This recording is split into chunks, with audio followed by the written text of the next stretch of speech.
Boy ذاکرا چې solar با ترانی وای بدوینو لا نظارا ازن وایا. السلام علیکم ورحمۃ اللہ وبرکاتہ. نظریاتی جنگ چینل میں خوش آمدید.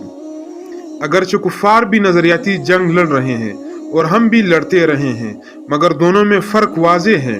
ہماری نظریاتی جنگ دعوت دین کا ایک شعبہ ہے.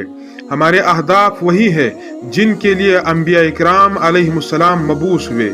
ہمارے سامنے ذاتی، قبائلی، علاقائی و طبقاتی مفادات کا کوئی تصور نہیں، بلکہ ہمارا مقصد وہی ہے جو رستم کے دربار میں ربعی بن عامر رضی اللہ عنہ نے بیان کیا تھا.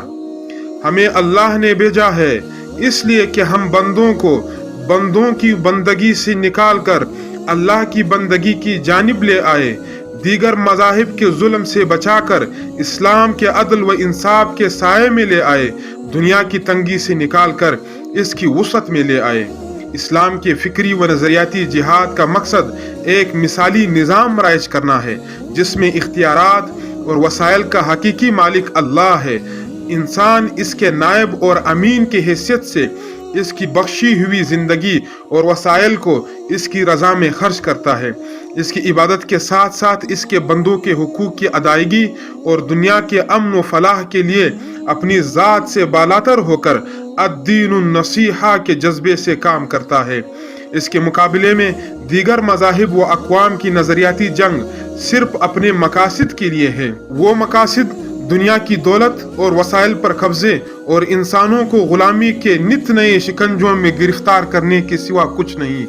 بظاہر نظریاتی حملہ آور انسانی حقوق، مساوات، عالمگیر امن اور عالمی مفادات کا نعرہ لگاتے ہیں، مگر ان کے کردار و برتاؤ کی تاریخ پر ایک نظر ڈالنے سے ہی پتہ چل جاتا ہے کہ وہ دنیا کے وسائل کو ایک قوم کے لیے مسخر کرنے کی جد و جہد کر رہے ہیں.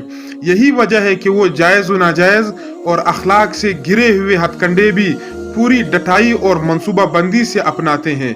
لوگوں کو مال و زر کا لالچ دے کر ایمان خریدتے ہیں، شراب و شباب عام کرتے ہیں، ہر دھوکے اور فریب سے کام لیتے ہیں، اور ضرورت پڑے تو بے درے خون بھی بہایا جاتا ہے.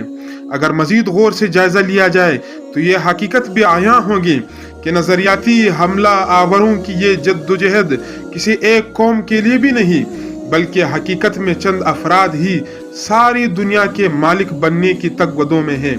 اگرچہ آج تک ایسا ہوا نہیں، نہ کبھی ہو پائے گا. بڑے سے بڑا فرعون ماضی میں بھی انا ربکم الاعلی کا نعرہ لگانے کے بعد آخر کار غرق ہو جاتا ہے، اور اللہ کی قدرت ہر ظالم و جابر کو عبرت کا نمونہ بنا کر چھوڑتی ہے.